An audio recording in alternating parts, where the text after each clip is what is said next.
Hey, it's Penny, and I thought I would share with you my adventure at the Asian market getting prepared to make the eggplant with mushrooms and garlic sauce. So I'm walking through the Asian market and I'm trying to find things, and I got Google up and I'm like, okay, red bottle, Chinese writing.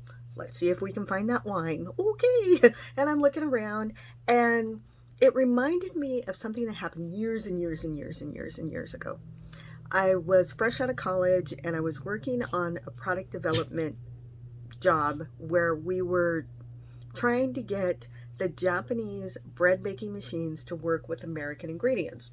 Now, in Europe and in Asia, the milling, the wheat, the yeast, they're all very different from American products. Um, and so the machines were not liking the American ingredients at all. And then plus the Japanese, their idea of bread is light, white, and fluffy like Wonder Bread, and Americans like bread with a little bit more texture. So the Japanese were getting frustrated that the Americans couldn't get the machines to work, so they sent over about four of their product developers to work with the ingredients to see if they could tweak them, to see if they could get these machines to be a little bit more American friendly. So these ladies were absolutely lovely, and they were sent to the grocery store to buy the ingredients to make a couple of the recipes that we had come up with that we had been successful with. And one of those recipes was pizza, because you could use the machine to make the dough, then you could press out the dough and you could make the pizzas. Okay. So the first thing that the ladies purchased was, instead of pizza sauce, they bought cocktail sauce. Now, for those of you, pizza sauce is literally tomato sauce with Italian spices in it. And cocktail sauce is more like ketchup with horseradish sauce. So they're kind of polar opposites, and the only thing they have in common is they're both red. So here I am in this Chinese market thinking about these poor Japanese running around an American grocery store, probably overwhelmed, and trying to find anything that was red that might pass as pizza sauce.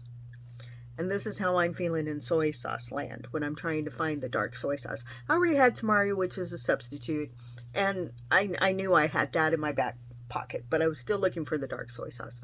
So I'm looking at Google and I'm looking at the soy sauce land, and there's some that don't even have interpretations on them.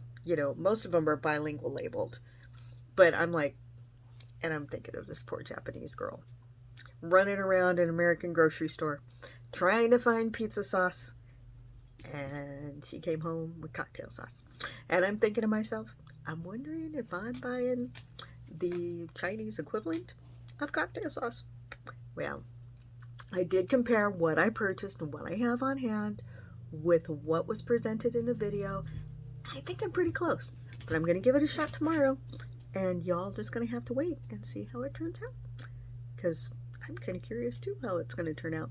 But anyway, so I just thought I'd share my little story with you, and just remember, I'm going to give it a shot. I love you. All right, talk to you later, and we'll see what we end up cooking tomorrow. Oh, and this is for Kathy. Coffee first, sarcasm later. You know it. All right, hasta bye bye, all. Love ya.